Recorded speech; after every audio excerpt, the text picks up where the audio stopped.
welcome to News 4 TV.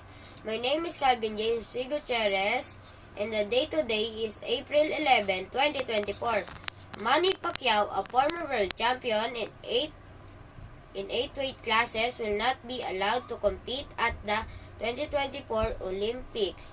Pacquiao, who has been retired since 2021, was attempting to compete at 45 years old at the upcoming Games in Paris. The International Olympic Committee sent a letter to the Philippines denying an exemption to the rules that caps the age limit for boxers at 40. That limit was raised from 34 in 2013.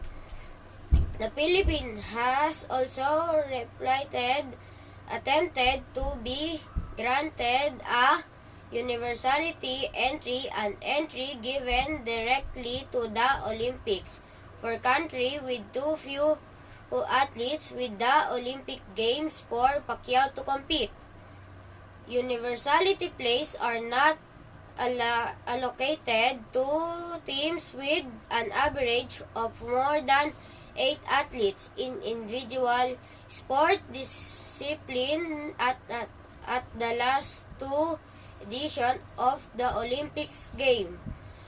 The IOC said in the statement, this is a case for the Philippines Olympic Committee. Thank you.